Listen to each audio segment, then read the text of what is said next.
नमामीशमीशाननिर्वाणरूपम् विभुं व्यापकं ब्रह्मवेदस्वरूपम् निजं निर्गुणं निर्विकल्पं निरीहं चिदाकाशमाकाशवासं भजेऽहम् निराकारमोङ्कारमूलं तुरीयम् गिराज्ञानगोतीतमीशं गिरीशम् करालं महाकालकालं कृपालं गूढागारसंसारपारं नतोऽहम् तुषाराद्रिसङ्काशगौरङ्गभीरम् मनोभूतकोटिप्रभाश्रीशरीरम् स्फुरन्मौलिकल्लोलिनी चारुगङ्गा लसद्भालबालेन्दुकण्ठे भुजङ्गा चलत्कुण्डलं भ्रूसुनेत्रं विशालम् प्रसन्नानननीलकण्ठं दयालम् मृगाधीशचर्माम्बरं मुण्डमालम् प्रियं शङ्करं सर्वनाथं भजामि प्रचण्डं प्रकृष्टं प्रगल्भं परेशम् अखण्डम् अजं भानुकोटिप्रकाशम् त्र्यशूलनिर्मूलनं शूलपाणिम् भजेऽहं भवानीपतिं भावगम्यम् कालातीतकल्याणकल्पान्तकारी सदा सज्जनानन्ददाता पुरारी चिदानन्दसन्दोहमोहापहारी प्रसीद प्रसीद प्रभो मन्मथारी न यावत् उमानाथपादारविन्दम् भजन्ति ह लोके परे वा नारायणम् न तावत् सुखं शान्तिसन्तापनाशम् प्रसीद प्रभो सर्वभूताधिवासम् न जानामि योगं जपन्नैव पूजाम् न तोऽहं सदा सर्वदा शम्भुतुभ्यम् जराजन्मदुःखौघतातप्यमानम् प्रभो पाहि आपन्नमामीश शम्भो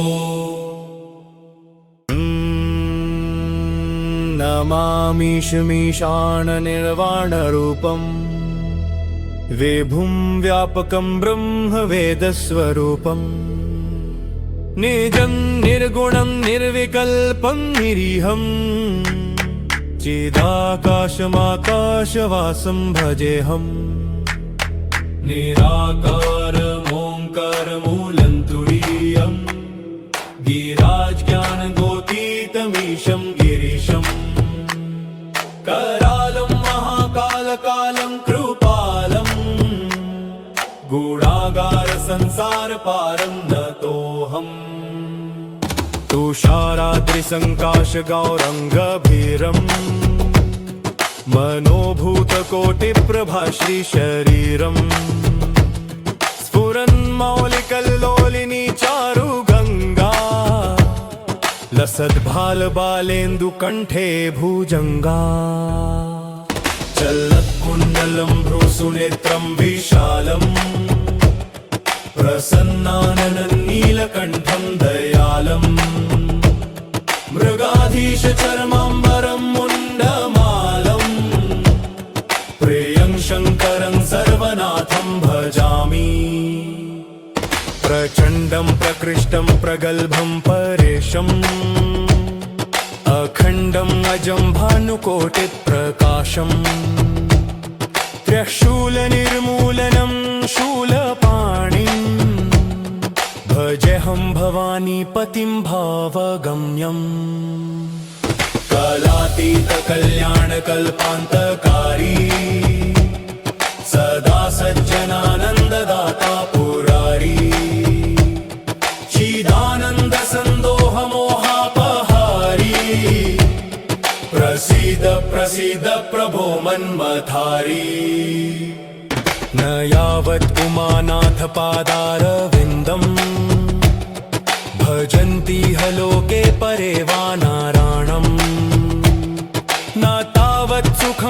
शान्तिसन्तापनाशम्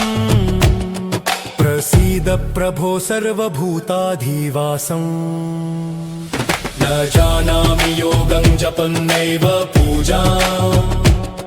न तोऽहं सदा सर्वदा शम्भुतुभ्यम् जराजन्मदुःखौघतातप्यमानम् प्रभो पाहि आपन्नमामीश शम्भो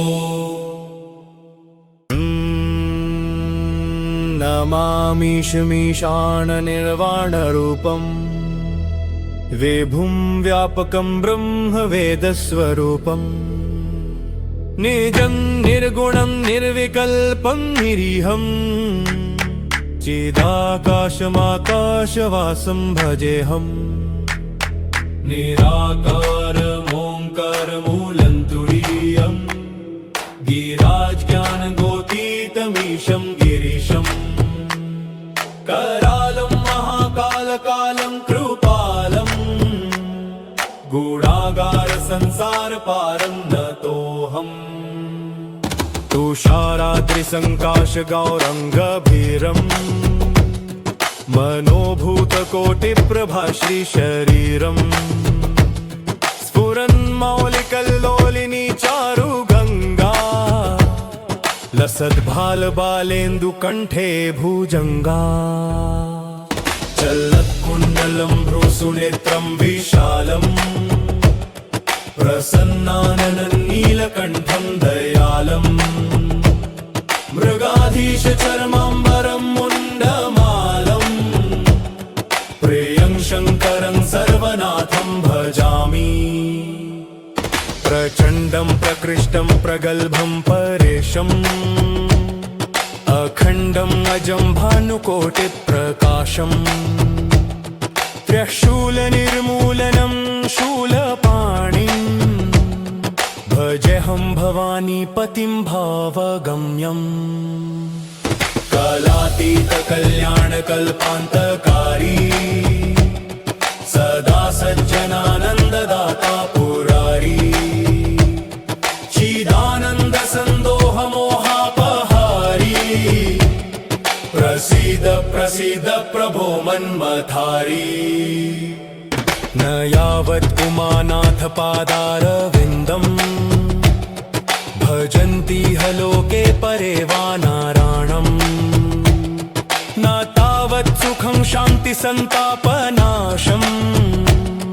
प्रसीद प्रभो सर्वभूताधिवासम् न जानामि योगं जपन्नैव पूजाम् न तोऽहं सदा सर्वदा शम्भुतुभ्यम् जराजन्मदुःखौघतातप्यमानम् प्रभो पाहि आपन्नमामीश शम्भो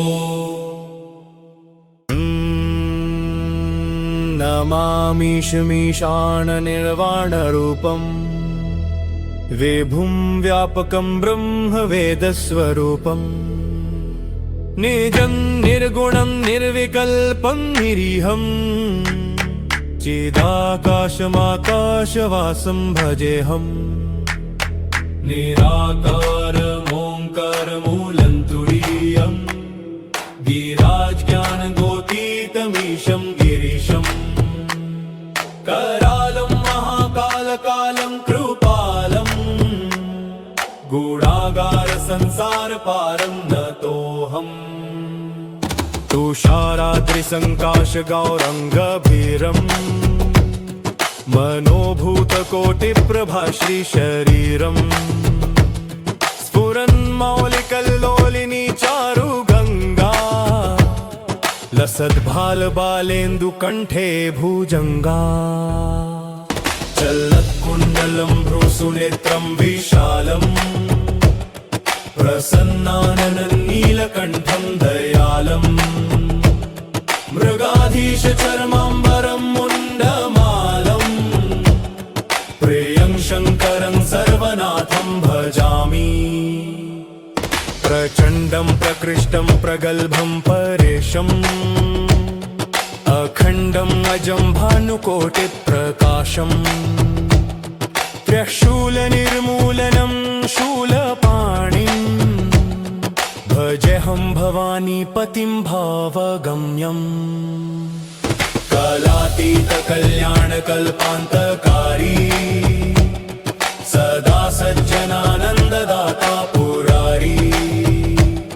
चिदानन्दसन्दोहमोहापहारी प्रसीद प्रसीद प्रभो मन्मथारी न यावत् उमानाथ पादारविन्दम् भजन्ति ह लोके परे वा नारायणम् न तावत् सुखं शान्ति सन्तापनाशम् प्रसीद प्रभो सर्वभूताधिवासम् न जानामि योगं जपन्नैव पूजाम् न तोऽहं सदा सर्वदा शम्भुतुभ्यम् जराजन्मदुःखौघतातप्यमानम् प्रभो पाहि आपन्नमामीश शम्भो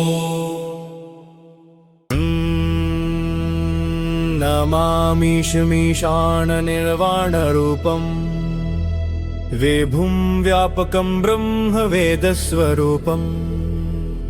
निजं निर्गुणं निर्विकल्पं निरीहम् चिदाकाशमाकाशवासं भजेऽहम् निराकारमोङ्कारमूलं तुरीयम् गिराज्ञानगोतीतमीशं गिरीशम् करालं महाकालकालं कृपालम्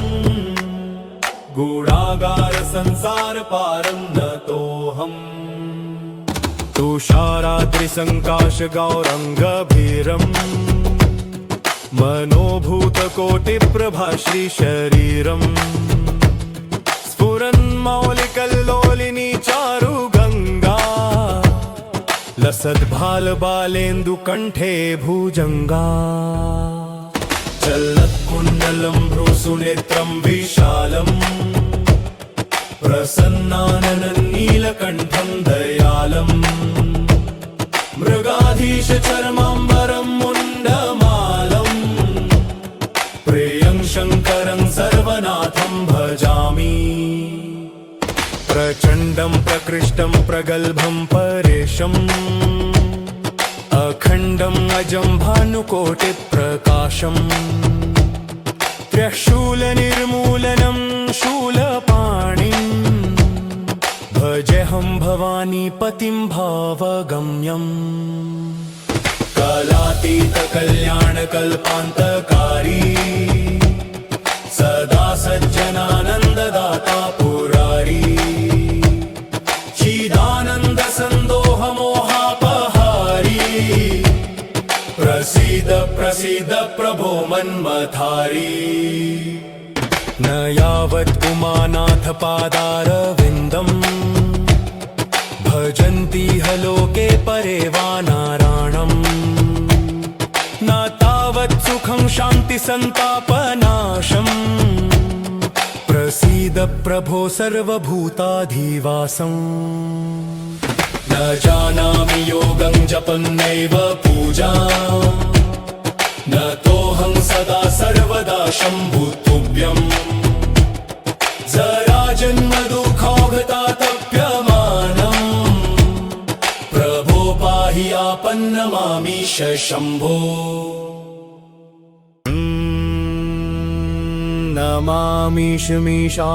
नमामीशमीशाननिर्वाणरूपम् विभुं व्यापकं ब्रह्मवेदस्वरूपम् निजं निर्गुणं निर्विकल्पं निरीहम् चिदाकाशमाकाशवासं भजेऽहम् निराकारमोङ्कारमूलं तुरीयम् गिराज्ञानगोतीतमीशं गिरीशम् करालं महाकालकालं कृपालम् गूढागारसंसारपारं नतोऽहम् तुषाराद्रिसङ्काशगौरङ्गभीरम् मनोभूतकोटिप्रभाश्रीशरीरम् स्फुरन्मौलिकल्लोलिनी चारुगङ्गा लसद्भालबालेन्दुकण्ठे भुजङ्गा चलत्कुण्डलं भ्रूसुनेत्रं विशालम् प्रसन्नाननं नीलकण्ठं दयालम्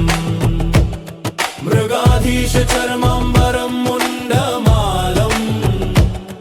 प्रियं शङ्करं सर्वनाथं भजामि प्रचण्डं प्रकृष्टं प्रगल्भं परेशम् अखण्डम् अजं भानुकोटिप्रकाशम् त्र्यशूलनिर्मूलनं शूलपाणिम् भजेऽहं भवानीपतिं भावगम्यम् कालातीतकल्याणकल्पान्तकारी सदा सज्जनानन्ददाता पुरारी चिदानन्दसन्दोहमोहापहारी प्रसीद प्रसीद प्रभो मन्मथारी न यावत् उमानाथ पादारविन्दम् भजन्ति ह लोके परे वा नारायणम् न तावत् सुखं शान्ति सन्तापनाशम् प्रसीद प्रभो सर्वभूताधिवासम् न जानामि योगं जपन्नैव पूजा न तोऽहं सदा सर्वदा शम्भुतुभ्यम् जराजन्मदुःखौघतातप्यमानम् प्रभो पाहि आपन्नमामीश शम्भो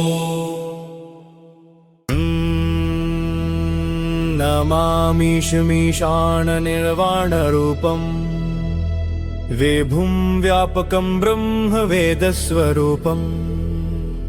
निजं निर्गुणं निर्विकल्पं निरीहम् चिदाकाशमाकाशवासं भजेऽहम् निराकारमोङ्कारमूलं तुरीयम् गिराज्ञानगोतीतमीशं गिरीशम् करालं महाकालकालं कृपालम् गूढागारसंसारपारं नतोऽहम् तुषाराद्रिसङ्काशगौरङ्गभीरम् मनोभूतकोटिप्रभाश्रीशरीरम् स्फुरन्मौलिकल्लोलिनी चारुगङ्गा लसद्भालबालेन्दुकण्ठे भुजङ्गा चलत्कुण्डलं भ्रूसुनेत्रं विशालम् प्रसन्नाननं नीलकण्ठं दयालम् मृगाधीशचर्माम्बरं मुण्डमालम् प्रियं शङ्करं सर्वनाथं भजामि प्रचण्डं प्रकृष्टं प्रगल्भं परेशम् अखण्डम् अजं भानुकोटिप्रकाशम् त्र्यशूलनिर्मूलनं शूलपाणिम् भजेऽहं भवानीपतिं भावगम्यम् कालातीतकल्याणकल्पान्तकारी सदा सज्जनानन्ददाता पुरारी चिदानन्दसन्दोहमोहापहारी प्रसीद प्रसीद प्रभो मन्मथारी न यावत् उमानाथ पादारविन्दम् भजन्ति ह लोके परे वा नारायणम् न तावत् सुखं शान्ति सन्तापनाशम् प्रसीद प्रभो सर्वभूताधिवासम् न जानामि योगं जपन्नैव पूजा न तोऽहं सदा सर्वदा शम्भुतुभ्यम् जराजन्मदुःखौघतातप्यमानम् प्रभो पाहि आपन्नमामीश शम्भो